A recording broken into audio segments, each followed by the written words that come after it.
Hello friends, welcome to channel. I am Ashish and in this video I will be teaching about the cubital fossa. So what you understand by this term cubital? Cubital means something related to the elbow or the forearm. So this may be the fossa means a hollow space or the hollow depression. So word cubital fossa will be signified to the hollow space around the elbow joint or the forearm. So if you look at the forearm or the hand, you can see at the joining of the arm and the forearm, that's at the elbow joint, there is some depression present over here. So that very depression is called the cubital fossa. So it is due to some intermuscular spaces formed. Similarly, at the back of the knee joint, there is similar space which is called the popliteal fossa. So cubital fossa and the popliteal fossa are just homologous to each other. So it is very commonly asked question in MCQ as well, that the cubital fossa is homologous to, and you will having 4 options, so you have to choose the popliteal fossa that's present at the back of the knee joint. So let us start with the video and let's see the how you define the word cubital fossa. So cubital fossa is a hollow space situated in front of the elbow. So first we start with the definition of cubital fossa. So the definition of cubital fossa is, it is a hollow triangular space,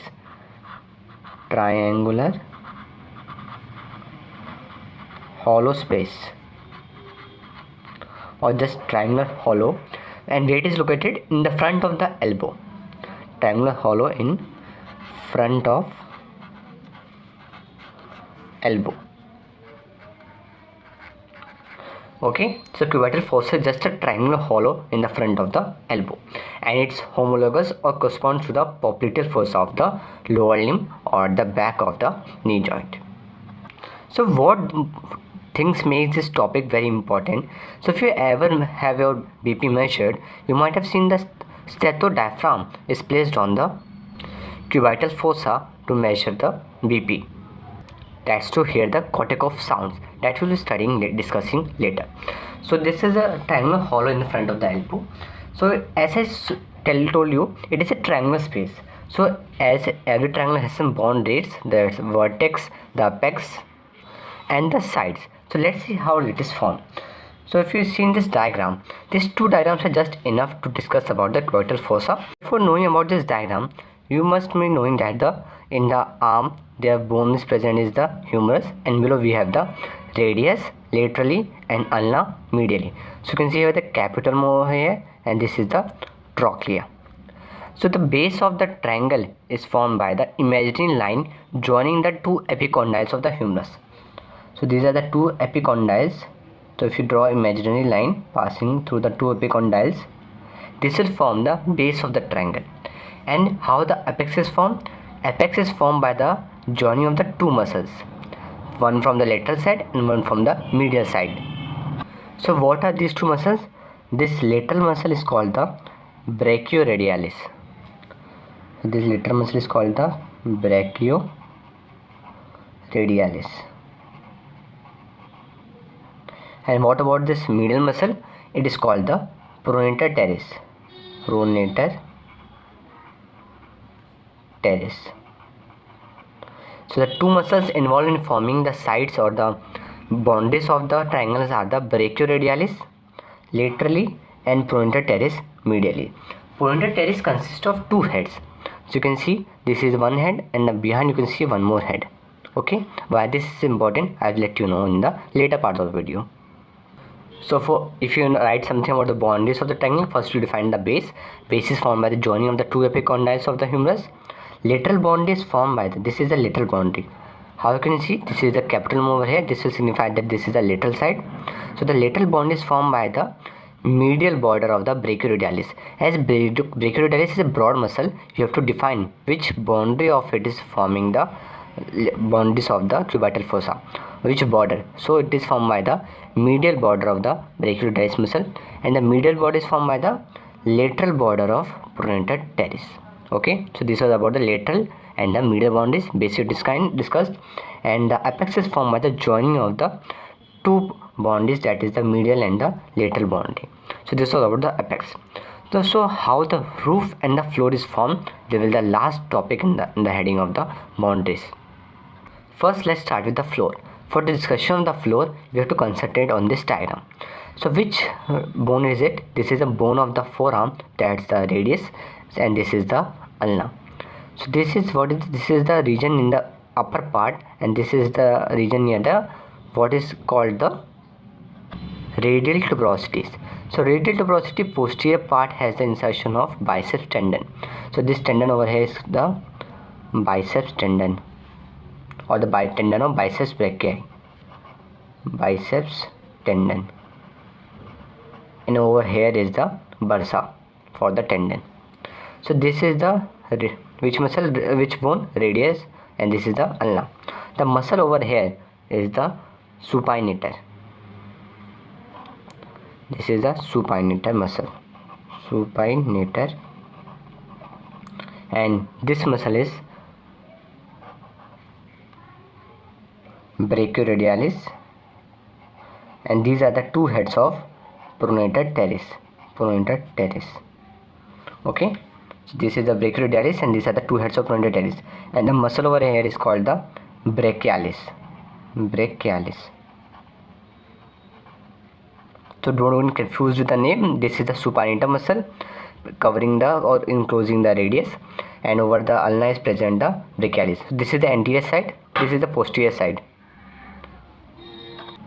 So this diagram will clearly signify how the floor is formed. So floor is formed by two muscles.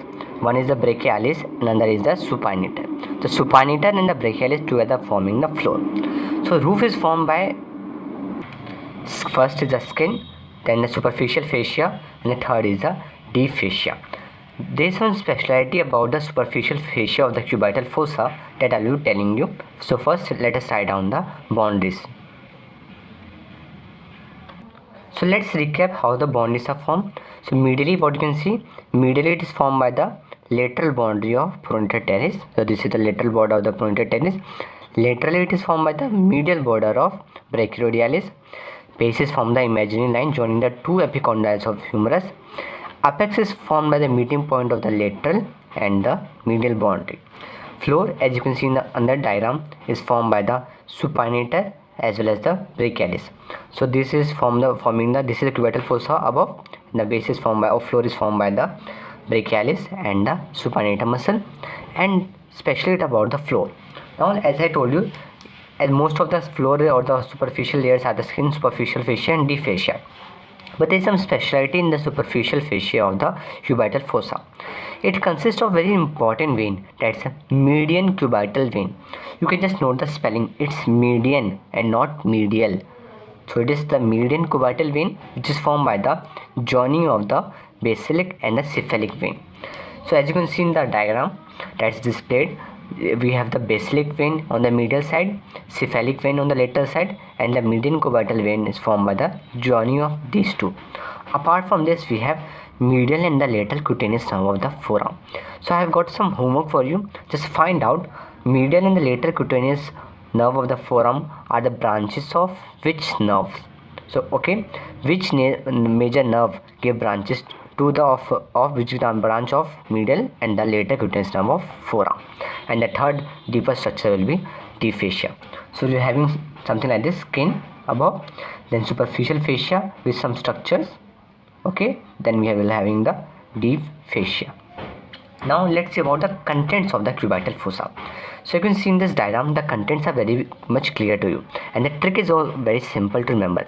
That's the MBBS or MBBR. That's from medial to lateral. Never forget. So the word first letter is M. So M stands for medial as well as the median nerve. Okay.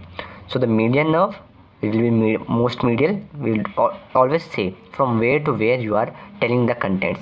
So from medial to lateral, it's the MBBR or MBBS, median nerve, brachial artery, biceps tendon, and the R stands for the radial nerve, and S stands for the superficial branch of the radial nerve.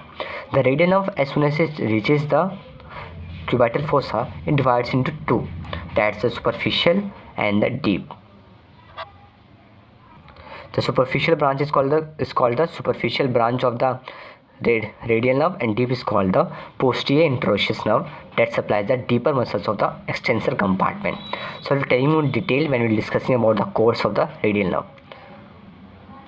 So the contents from medial to lateral side are the first one is the median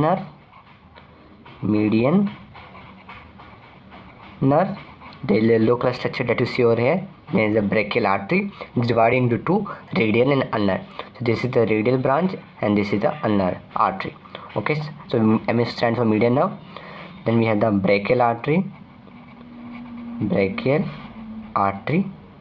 The third structure is the biceps tendon, which is inserted into the rough posterior surface of the radial tuberosity over here. This is the radial tuberosity. It has got anterior smooth and a posterior rough part. So it is inserted into the posterior rough part, which is a very important question from your Viva point of view. It's usually asked by the examiners. So the B stands for brachial artery, and the B stands for biceps tendon or tendon of biceps brachii, biceps tendon, and S stands for superficial radial nerve, or you can simply write radial nerve, superficial radial nerve. Okay, so these are the contents of the cubital fossa from medial to lateral side. Now let's come to the last topic, that's the clinical point of the clinical correlation of the cubital fossa. There are three very important clinical correlation of the cubital fossa. First is the median cubital vein is the choice for giving IV injections as well as collecting blood samples. Why median cubital vein is preferred? There are many superficial veins in a body, but the median cubital vein is more preferred because it is easily accessed as well as its position is more or less fixed. So it is formed by the joining of the basilic vein on the medial side and the cephalic vein on the lateral side, and formed by the joining of these two veins. And one more content of the cubital fossa is the brachial artery, and it is used for measuring of the blood pressure. The diaphragm or the chest piece is placed over here, that's just above the brachial artery, and is used for hearing the cortic of sounds. And the fractures around elbow, when it's especially the supracondylar fractures, that's above the condyles, the anatomy of the cubital fossa helps in maintaining the structures intact and without damaging any nerve or any in the important structure. So this was the clinical correlation of the cubital fossa. Just left the remaining the labeling. So this is the radial artery and this is the ulnar artery, which is formed by the splitting or the continuation of the biceps artery. So this is the brachial artery. So this is the brachial artery which continues as the or divides into radial artery on the lateral side and the ulnar artery on the medial side. So this is the ulnar, then over ulnar is the ulnar artery. Median nerve, as I told you, passes between the two heads of the pronator teres. So these are two heads and median nerve passes in between them. So this will come in the course of the median nerve. So just remember, median nerve passes between the two heads of pronator teres. This is the superficial branch of the radial nerve. So this is the radial nerve. So its superficial branch is the content of the cubital fossa, and the deep branch, which is called the posterior interosseous nerve. Anterior interosseous nerve is a branch of the median nerve, while the posterior interosseous branch or posterior interosseous nerve is a branch of the radial nerve. Just remember, it's very clear. Posterior interosseous nerve is a branch of radial nerve, and anterior interosseous branch is anterior interosseous nerve is a branch of the which nerve? That's the median nerve. So the median nerve, brachial artery, biceps tendon, and the radial nerve are the contents of the cubital fossa, and this was the remaining labeling of the diagram. Thanks for watching. So this was all about the cubital fossa. So if you like the video, please hit the like button and please do subscribe to our channel. Thanks for watching.